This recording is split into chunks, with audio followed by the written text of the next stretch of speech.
자, 어떻게 자주 보시고 하시나요? 지금 코로나 때문에 여러분들이 직접적으로 학원을 좀 나오지 못하시고 해서 조금 느슨한 그런 기운이 있을 텐데, 그래도 11월, 12월 전에 말씀드린 것처럼 이 기초를 탄탄하게 잡아두시면 이제 1, 2월, 3, 4월 가시면서 조금 깊이 들어갈 때 굉장히 좀 수월하게 들어갑니다. 그래서 지금 조금 어수선하지만, 그래서 자꾸 제가 이렇게 조금씩 이렇게 촬영을 해서 올려드리니까 자주 보세요. 자주. 특히 이제 시험에 자주 나오는 테마 중심으로 해서 정리를 해드리니까 자주 보시면서 요게 이런 얘기구나 보도록 하겠습니다. 자, 오늘은요 이제 계약법 총론의 마지막이죠. 자, 계약은 성립은 어떻게 하느냐 보셨고, 그 다음에 쌍무계약의 효력에서 이제 우연부담을 우리가 보셨고요. 동시행항변권도 있었지만, 그 다음에 이제 계약이 소멸되는 모습 있죠. 그 계약 소멸하는 모습이 이제 계약의 해지 얘기인데, 계약 해제 중심으로 들어갑니다. 자, 계약 해제는 거의 그냥 매년 문제 나온다 생각하시면 돼요. 올해 같은 경우도 2문제가 나왔는데, 계약 해제는 반드시 자꾸 들어갈 그런 내용들이죠. 자, 그러면 자와 같이 계약의 해제, 전부는 아니라 하더라도 일단 틀을 좀 잡아봅니다.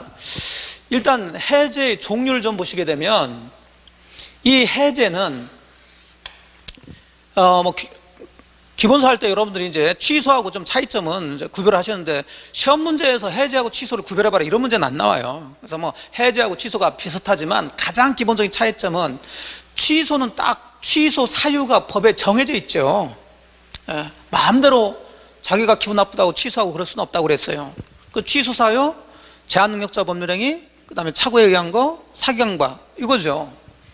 자, 그러면 해제도 계약을 했다가 그 계약을 똑같이 없애는 건데, 아무 때나 해제할 수는 없겠죠. 그러면 해제 사유에 따라서 크게 법정해제하고 약정해제로 크게 나눠져요.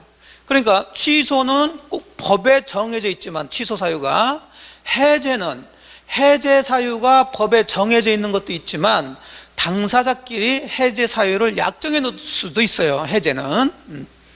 그럼 말 그대로 해제 사유, 다른 말로 하면 이제 해제권의 발생 사유가 법률에 정해져 있는 것을 법정 해제라고 그러죠. 자, 요게 법에 정해져 있으니까 이제 요거 중심으로 우리는 공부를 하시면 돼요.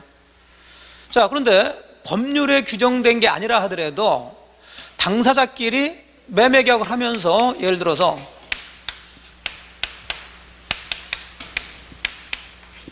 토지 매매 계약을 하면서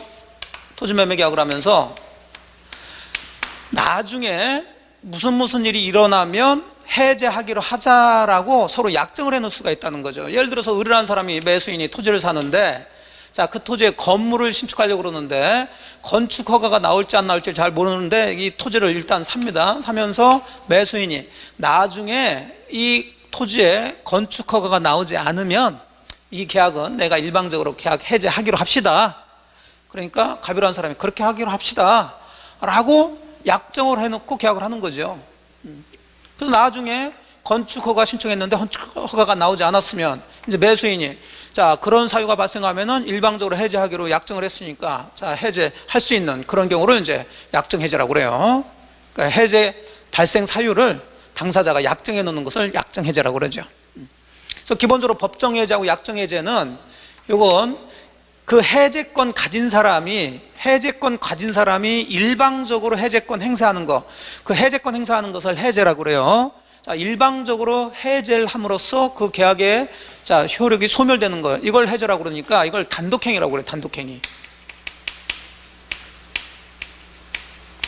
자, 법률행위 종류 중에 또 단독행위 나왔죠.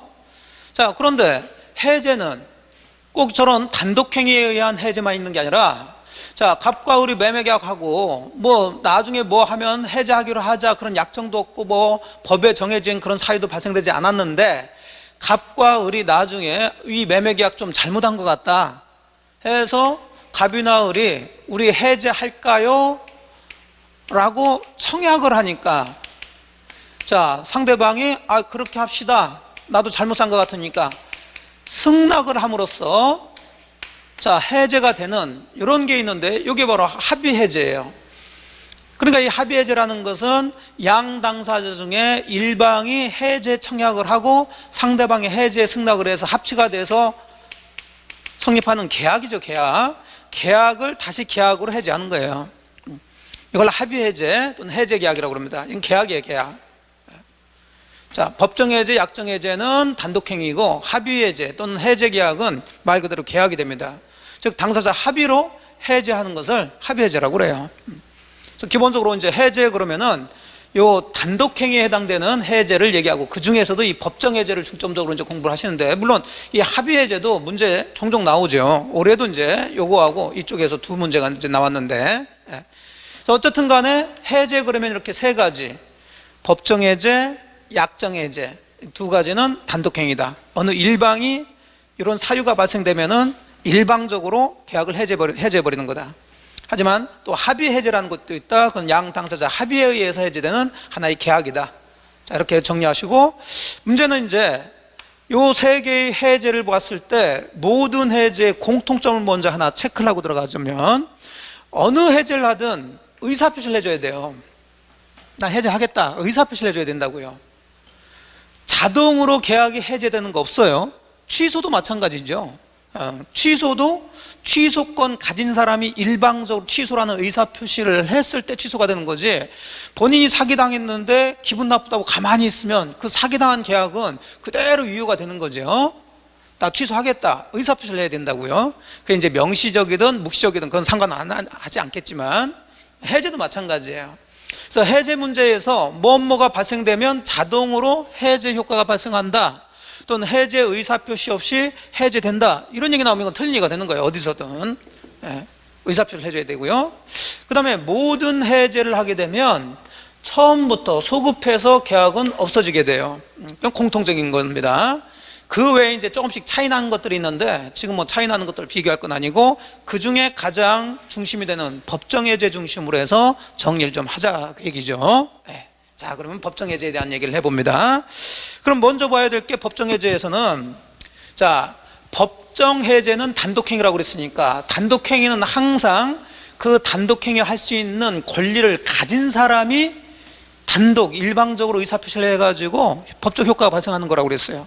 그러면 그 일방적인 의사표시를 할 수 있는 권리, 이걸 이제 해제권이라고 그러겠죠. 다른 말로 하면 해제 사유라고 그래요. 자, 이 법정 해제 같은 경우는 법정 해제권 가진 사람이 해제 의사표시를 하는 게 법정 해제인데, 그러면 이 법정 해제는 어떻게 발생되는가?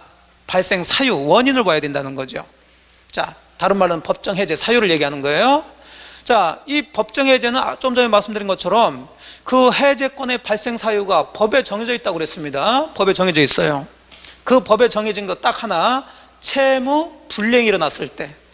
자, 여러분이 잘 기억해 보세요. 채무 불이행. 자, 그러면 이 채무 불이행이라는 것은 우리가 우연부담에서 한번 다뤄봤죠. 이것은 계약하고 난 이후에 누구 책임으로? 채무자의 귀책사유로 채무가 이행되지 않는 걸 채무 불이행이라고 그러죠. 그러니까 채무자한테 자, 책임을 묻겠다, 그 얘기예요. 그래서 상대방에게 그 계약을 일방적으로 없앨 수 있는 권리를 인정해 준다는 거죠. 이걸 법정 해제권이라고 그래요. 근데 채무 불이행은 우리 법적으로 여러 가지가 있지만, 해제권이 발생될 수 있는 채무 불이행은 딱 두 가지. 자, 이행 지체라는 게 있고요, 그 다음에 이행 불능이라는 게 있고 그래요. 자, 이행 지체 그러면 말뜻 그대로 지체됐다는 거죠. 지체됐다는 것은 줄 수 있음에도 불구하고 지금 안 주거나 지금 못 주고 있다는 거죠. 이걸 지체라고 그러죠. 이행 불능은 말 그대로 이행이 불가능해진 걸 얘기하는 거죠. 주고 싶어도 이것은 못 주는 걸 얘기하는 거죠.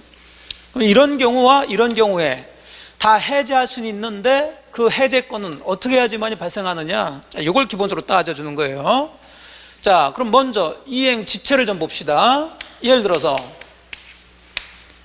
자, 또 가배부동산을, 자, 10월 1일 매매 계약을 하고요, 11월 1일 대금도 주고 소유권 이전해주기로 이행을 하기로 이행기를 정해놨다. 그러면 11월 1일 되면, 자, 이 사람도 자기 소유권 이전 채무를 이행을 해야 되겠고요, 매수인도 자기 대금 채무를 이행을 해줘야 되겠죠. 그런데 예를 들어서 갑이라는 사람은 자기 채무 이행을 제공해요. 등기서류 가지고 11월 1일 날 만날 장소에 왔는데 이 사람이 잔금을 마련을 못했다. 그럼 결국은 이 사람은 지금 자기 채무 이행을 하고 있는데 이 사람이 지금 자기 채무 이행을 하지 못하고 있죠. 그러면 잔금, 대금에 있어서는 이 사람이 채무자가 되는 거니까, 그러면 11월 1일 이후에도 이 사람이 잔금을 계속 못 주고 있다면 채무자 책임이니까 이런 걸 이행 뭘 한다고요? 지체라고 한다니요. 지체. 그러면 매도인 입장에서는 자기 건물을 지금 5억에 팔아서 11월 1일 날 자기는 등기해 주려고 등기서류 다 준비하고서 갔는데 이 사람이 잔금을 안 주고 있다. 그래서 11월 2일, 3일, 4일 지금 지나고 있다는 거죠. 그럼 이 사람이 채무 이행을 지금 못하고 있다는 얘기인데, 그 중에서도 대금은 불능이라는 게 있을 수 없다고 그랬죠. 지체가 되고 있는 거죠. 그렇다고 갑이라는 사람이 기분 나쁘다고 12월 2일 되자마자 이 계약을 해제할 수 있는 해제권이 발생되는 것은 아니라는 거죠.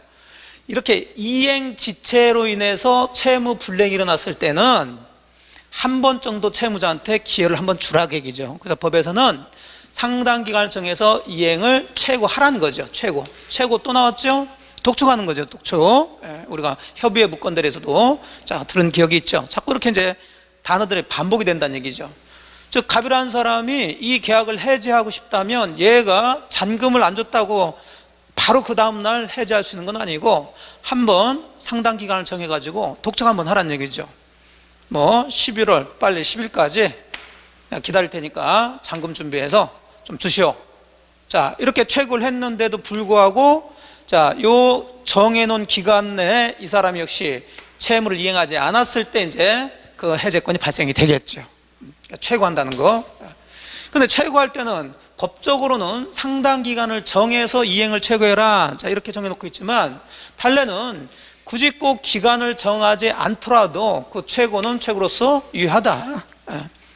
그러면 기간 정하지 않았다고 해서 즉시 해제권이 발생되는 건 아니고, 역시 기간을 정하지 않고 최고했다 하더라도 상당한 기간이 지나야 해제할 수 있는 해제권이 발생되는 거예요. 이렇게 원칙적으로 이행지체로 인해 가지고 해제하기 위해서는, 즉 해제권이 발생되기 위해서는 최고를 하고 기다렸다가 그때까지 이행을 하지 않았을 때 해제할 수 있는 해제권이 발생되는 건데, 자동으로 해제되는 것도 아니고요, 항상 해제는. 근데 이행지체지만 최고 없이 즉시 해제할 수 있는 해제권이 발생되는 경우가 있어요. 요거 이제 3번 같은 경우인데, 채무자가 미리 이행 거절 의사를 명백히 표시하고 있더란 얘기죠. 11월 1일 날 이행을 해야 되는데 매수인이 매매계약 이후에 자기가 저 건물 잘못 샀다고 5억에 샀는데 그 이후부터 가격이 뚝뚝뚝 떨어지더라는 거죠. 그래서 나는 이 11월 1일 날 잔금 나 못 주겠다. 아예 이행 거절 의사 표시를 미리 표시를 했다는 얘기예요. 그런 경우 굳이 안 주겠다는 사람인데 며칠까지 기다릴 테니까 줘라 이렇게 할 이유는 없죠. 그래서 채무자가 미리 이행 거절 의사를 명백히 표시했으면 이행기까지 기다릴 것도 없고 또 최고할 필요도 없고, 그래? 그럼 난 계약 해제할 거다. 그리고 손해배상 이렇게 들어가면 된다는 거죠. 그래서 이행 거절 의사를 명백히 표시했다는 얘기 나오면 최고하지 않고서도 해제할 수 있어요. 근데 그거하고 이제 비교해서, 다만 이게 판례 얘기들인데, 이행 거절 의사 표시를 했다가 이 사람이 잘못했다고 자기 잔금 나 못 주겠다 이행 거절 의사 표시를 명백히 표시했으면 이 사람이 이 계약을 해제하겠다는 의사 표시를 해야 해제가 되는 거죠. 해제하지 않았으면 해제권만 가지고 있는 거지 아직 이 계약은 유효가 쭉 되는 거죠. 그랬다가 이 사람이 이행 거절 의사 표시를 했다가 다시 적법하게 철회했어. 아니야, 나 줄게. 이랬다면, 아직 상대방은 계약을 해제하지 않았다면 그 이후에 계약을 해제하기 위해서는 이제는 이 사람은 안 주겠다고 했다가 다시 주겠다고 했으니까 이때는 일정 기간 잡아서 최고한 후 계약을 해제할 수 있다는 거죠. 그러니까 최고한 후가 아니면 해제할 수가 없다. 그래서 3번하고 4번은 같이 연결해서 보시면 돼요. 근데 이런 정도는 여러분들이 뭐 읽어보셔도 상식선으로 잡아낼 수 있는 거죠. 뭐 외우고 말고 할 것도 싶고. 못 주겠다라고 명백히 표시했으면 굳이 며칠까지 기간 잡아서 최고한 후에 해제할 필요는 없죠. 그 해제권이 발생됐다는 거예요. 해제가 된 게 아니라. 근데 아직은 해제하지 않은 상태에서 이행거절 의사표시를 적법하게 철회를 했어요. 주겠다는 거죠. 주겠다고 했으면 당연히 그 이후에 해제하기 위해서는 그래? 그러면 언제까지 줘라. 최고를 하고 난 후에 그 기간 내에 이행하지 않았을 때 최고권이 발생되는 거겠죠. 잡으시고. 그 다음에 5번은 자, 이행지체인데 최고 없이 즉시 해제권이 발생돼서 해제할 수 있는 경우가 또 하나 정기행위라는 게 있어요. 정기행위. 자, 기본서에서도 배우셨죠? 정기행위는 그 계약의 성질이나 당사자 의사표시에 의해서 일정한 기일 내, 시일 내 이행을 하지 않으면 그 계약의 목적을 달성할 수 없는 계약들을 정기행위라고 그랬죠. 가장 대표적으로 결혼식 때 입을 예복을 맞췄다든지, 우리가 시험 볼 때 보려고 책을 주문했다든지, 그러면 결혼식 전에, 시험 보기 전에 예복이나 책이 와야 이게 계약의 목적이 달성되는 거지. 결혼식 때 입으려고 예복을 준비했는데 결혼식 요때도 예복이 안 왔다. 그럼 이것은 불능이 아니에요. 불능이 아니라 결혼식 예복은 만들어줄 수 있죠. 하지만 결혼식 때 입으려고 주문을 했는데 결혼식 때까지 예복이 안 왔으면 그 이후에 와봐야 자, 아무 쓰잘데기가 없다 이거죠. 자, 이런 것을 이제 정기행위라고 그러는데, 그러면 결혼식, 예를 들어서 10월 1일 날 결혼식 하려고 예복을 맞췄는데 10월 1일까지 예복이 안 왔어요. 그래서 아무거나 입고서 이제 결혼식을 했어. 그러면 10월 2일, 3일, 4일, 자, 결혼식 예복은 어쨌든 만들어줄 수는 있죠. 그러니까 불능은 아니에요. 근데 지체가 되는 거죠.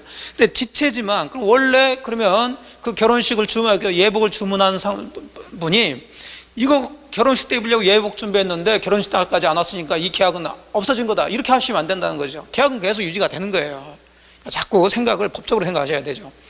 계약은 계속 유지가 되는 건데, 자, 문제는 그러면 이 계약을 없애려면 해제를 해야 되는데 그 해제라는 의사표시를 하기 위해서 굳이 자, 언제까지 예복을 맞춰주세요, 자, 이렇게 최고할 필요는 없죠. 이미 결혼식이 끝나버렸으니까 그럴 필요가 없다는 거예요.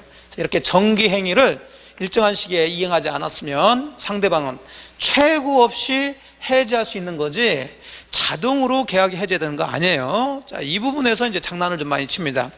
왜냐면 여러분이 밖에 있는 생각을 가지고 이제 문제를 풀다 보니까 이제 결혼식 다 끝났는데 예복 와봐야 아무 쓸데없지, 계약은 다 끝난 거지, 이렇게 생각하신단 말이죠. 그걸 노려서 우리 취재자들이 이 부분을 자동으로 계약 해제됐다, 또는 해제 의사표시 없이 해제 효과 발생한다, 이런 식으로 장난칩니다. 안 그래요? 해제라는 것을 해야 해제가 되는데 다만 할 필요 없이, 최고할 필요 없이 해제할 수 있다는 거, 자, 주의해서 보시고. 자, 그래서 이행지체에 대한 것들 정리를 다시 합니다. 그러니까 아무 얘기 없으면 이행지체는 상당 기간 내에 자, 이행을 최고하고 그때까지 이행하지 않았을 때 해제할 수 있을 뿐이에요. 해제권이 발생하는 거지 해제가 된 게 아니다. 자, 최고는 기간 정하지 않고 해도 괜찮다. 자, 이행지체지만 최고 없이 계약을 해제할 수 있는 경우가 두 가지가 있는데, 이행거절 의사를 명백히 표시하는 경우하고 그 다음에 정기행위죠. 다만 이행거절 의사 표시를 했다가 다시 적법하게 철회했으면 다시 최고를 하고 나서야 해제할 수 있다는 거. 자, 이행지체와 관련해서 이 정도는 기본적으로 잡아두시고요. 자, 또 채무 불이행의 또 하나가 이행불능이 되는 거고, 자, 이 이행불능은 우리가 위험부담 쪽에서 한번 다뤄봤죠.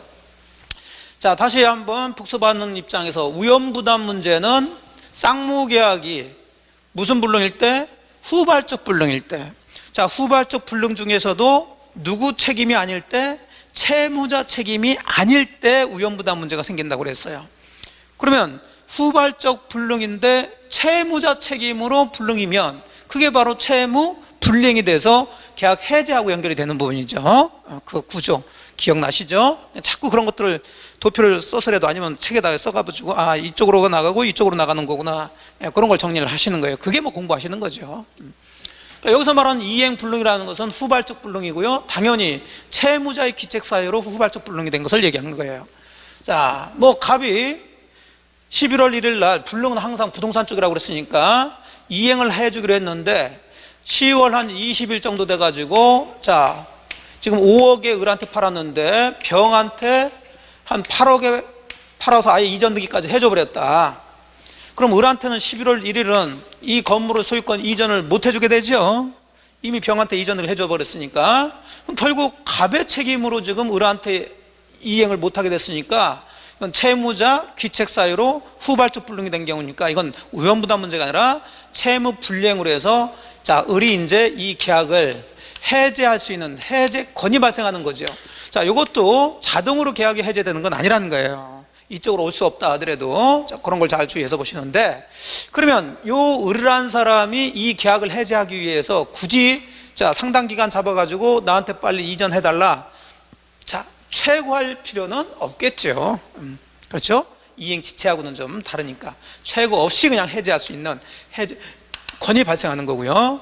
자, 그리고 이제 장난 많이 치는 게, 그러면 갑이라는 사람, 매도인이 자기 소유권 이전 채무를 자 자기 귀책 사유로 불가능하게 됐어요. 그러면 아직 계약을 해제하기 전까지는 이 계약이 유효니까 채무자의 대금 채무는 그대로 남아 있겠죠. 그렇다면 이 채무 이 매수인이 이 계약을 해제하기 위해서 자기의 대금 채무를 이행 제공해 가면서 계약을 해야 되냐 이 문제인데, 여러분이 상식선으로 생각해서 그럴 필요가 없죠. 이미 이 건물은 이쪽으로 올 수가 없는데 이 사람 대금 채무를 이행 제공해 가면서 계약을 해제할 이유는 없다. 천천히 보시면 당연한 얘기가 돼요. 자, 보면 2번 매도인의 소유권 이전 의무 이행 불능을 이유로 해서, 자 매도인의 소유권 이전 등기 의무의 이행 불능을 이유로 해서 매수인 쪽에서 계약을 해제하기 위해서는 불능이니까 자 매매 대금의 이행 제공을 해야 된다 그러면 틀리죠. 할 필요가 없다. 그러니까 그렇게 생각하시면 돼요. 이행 불능을 이유로 해서 상대방이 계약을 해제하기 위해서는 아무것도 할 필요가 없어요. 다만 한마디 하면 되죠. 나 해제하겠다. 의사표시는 해줘야 되겠죠. 자동으로 해제되는 게 아니니까요. 최고할 필요도 없고, 그 다음에 자기 채무 이행 제공할 필요도 없고, 또 굳이 이행기까지 기다릴 필요도 없어요. 그죠? 불능이니까. 불능 깔끔합니다. 자, 이렇게 두 가지 경우 기본적으로 이제 해제할 수 있는 해제권이 발생한 거예요. 그럼 그 해제권 가진 사람이 일방적으로 해제권을 행사하는 것을 이제 우리가 해제라고 그러죠. 자, 그렇게 해서 해제를 했으면 이제 법정 해제가 됐고, 법정 해제했으면 이제 효과 기본적으로 세 가지가 나와요. 자, 여기서는 간단하게 정리합니다. 자, 모든 해제에서는 소급적으로 다 계약은 효력이 없어진다고 그랬죠. 여기도 마찬가지예요. 그럼 항상 또 법에서 소급적이라는 얘기가 나오면 항상 제3자가 문제가 돼요. 당사자끼리야 문제가 안 되겠죠. 뭐 취소를 하든 해제를 하든 처음부터 없어졌다. 근데 이미 이걸 토대로 해서 거래한 사람이 나온다. 그럼 이 제3자는 이 계약이 취소가 될지 해제가 될지 모르고서 거래했으니까 자 보호가 있어야 되겠죠. 그래서 여기서도 제3자 보호 문제가 생기는데, 여기서 말하는 제3자는 비정상적인 의사표시에서 보호되는 선의 제3자에 대항할 수 없다 할 때 제3자, 자 우리도 정리가 했죠. 그 제3자하고는 또 조금 달라요. 그래서 요건 지금 말씀드리지 않겠습니다. 나중에 좀 깊이 들어가서 하나라도 정확히 잡아놓고 비교를 하셔야 되지. 이렇게 이제 조금씩 좀 들어가게 되면 조금씩 이제 차이 나는 것들이 있어요. 너무 깊게 들어가지 마시고 일단은 아 그렇구나, 무효 취소에서 말하는 제3자하고 해제에서 제3자는 좀 다르구나, 뭐 이 정도 잡고 들어가세요. 일단 이제 비정상적인 의사표시에서 제3자는 정리가 됐으니까. 자, 그 다음에 처음부터 계약은 없어졌으니까 그 사이에 주고받은 게 있으면 양쪽 다 돌려줘야 됩니다. 자, 이걸 원상회복이라고 그래요. 자, 이것도 이제 취소하고 좀 다른데, 취소를 하게 되면 부당이득 반환이라고 그랬죠. 부당이득 반환 의무가 있는데, 이 원상회복 의무도 일종의 부당이득 반환은 범위 안에 있는데 이 돌려주는 범위가 달라요. 자, 부당이득 반환 같은 경우는 받은 사람이 선이냐 악이냐에 따라서 돌려주는 범위가 다릅니다. 선이라면 현존 이익만, 현재 남아있는 것만. 자, 악이라면 악이면서 받았다 그러면 그 사람 돌려줄 때, 취소했을 때 돌려줄 때 받은 것에다가 이자까지 붙이고 손해가 있으면 손해배상까지 다 해주면서 돌려줘야 돼요. 자, 그런데 해제에서는 선의 악이 따지를 않고요, 원상 회복이라고 했으니까 원래 상태대로, 즉 계약이 없던 상태대로 그대로 회복해라 그 얘기니까 받은 이익이 현존하고 있냐 안 하고 있냐, 받은 사람이 선이냐 악이냐 상관없이 그대로 받은 거 그대로 돌려줘야 된다. 그 내용들은 이제 나중에 또 깊이 들어가시고요. 자, 그 다음에 줬던 거 돌려받는 건 받는 거지만 해지한 사람은 결국 상대방이 약속을 지키지 않아서, 즉 채무 불이행이 일어나 가지고 본인이 해지를 했으니까 거기에 따르는 손해배상도 같이 청구할 수가 있어요. 그러니까 원상 회복을 받았다고 해가지고 줬던 거 돌려받았다고 해서 손해배상 청구 못한다, 그런 건 아니라는 거죠. 자, 손해배상 청구도 같이 할 수가 있습니다. 그러니까 예를 들어서 자 봅시다. 자, 5억에 사가지고 자 11월 1일 날 소유권 이전 받고 이 사람은 대금 주려고 이행기까지 잡았는데 11월 1일 날 예를 들어서 매도인이 소유권 이전을 못 해줬다. 그럼 이쪽에서 해제권 발생돼서 해제를 했으면, 자, 이 사람이 만일에 계약금 중도금 줬으면 그거 돌려달라, 다 해줘야 되고요. 하면서 이 사람이 얘가 소유권 이전을 못했기 때문에 받은 손해가 있을 거란 말이에요. 뭐 다른 사람한테 뭐 6억에 팔기로 했는데 그걸 못 팔았다. 그럼 5억에서 6억이니까 1억의 손해가 났죠.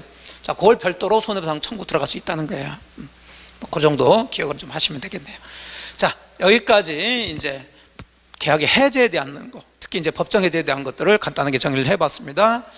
자, 그러면 그것과 관련해 가지고 지문 어떤 식으로 나오는지 뭐 기초적인 것들 한번 확인하면서 또 자신감을 한번 가져보시면 되겠네요.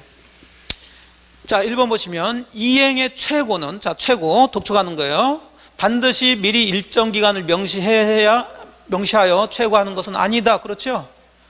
최고할 때는 법에서는 상당 기간을 정해서 최고하라고 그러지만 꼭 그럴 필요는 없다, 우리 판례는.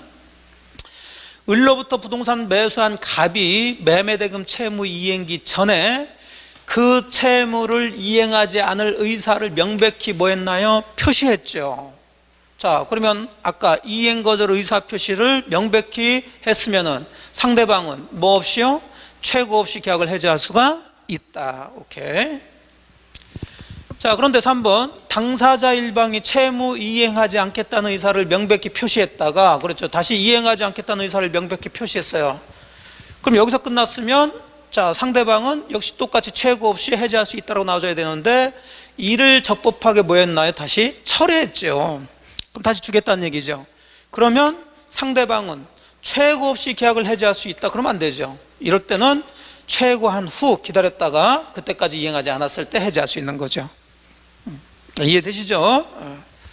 자, 그 다음 4번 뭐 오래전에 나왔던 건데, 자, 4번 꽃가게 주인의 과실로 결혼식 시작 전에 배달해 주기로 한 화환이 결혼식 끝날 때까지 배달되지 못했다. 자, 이런 걸 무슨 행위라고요? 정기행위라고 그러죠. 자, 그렇다면 사실 결혼식 이후에 화환이 와봐야 아무 쓸데는 없어요. 그렇다고 그 매매 계약이 자동으로 해제된 것은 아니라고 그랬죠. 항상 해제가 되려면은 의사표시를 해야 되는데 의사표시 하기 전에, 해제하겠다라고 의사표시하기 전에 최고를 할 필요가 있느냐 없느냐, 이걸 따지는 거죠. 자, 이런 건 최고할 이유가 없죠. 이미 결혼식이 끝났으니까 그냥 즉시 계약 해제하겠다 하면서 손해배상 들어가는 거예요. 자, 그래서 4번 틀렸고, 5번 매도인의 책임 있는 사유로 매도인의 채무 이행이 불가능하게 됐다. 누구로? 매도인의 책임 있는 사유로 매도인의 채무가 그랬으니까 매도인이 채무자란 얘기가 되겠죠. 자, 그럼 이건 채무 불이행으로 이행 불능이 되는 거죠. 그럼 매수인 상대방은 이행 최고 없이 계약을 해지할 수가 있겠죠. 이행 불능이니까. 또 6번 매도인의 이행 불능을 이유로 매수인이 계약을 해지하려면, 똑같은 얘기인데, 그러면 매수인은 최고할 필요도 없고 자기의 매매대금 변제 제공할 이유도 없이 해제하겠다, 의사표시만 하면 된다고 그랬죠. 근데 그건 매매대금 변제 제공을 해야 된다 그랬으니까 너무 틀렸네요. 그렇죠? 자, 이 정도 해서 우리가 배웠던 계약의 해제에 대한 내용들을 이제 쭉 정리를 좀 해봤습니다. 자, 계약 해제는 뭐 계속 매번 나오는 부분이라고 그랬고요. 물론 이것 외에도 뭐 조금 더 들어가면 내용들이 좀 있지만은 가장 기본적인 요 정도는 좀 자꾸 보시면서 반복하시면서 정리를 해주시면 돼요. 자, 오늘은 요 정도까지 해서 계약 해제를 정리하도록 하겠습니다. 자, 고생 많으셨습니다.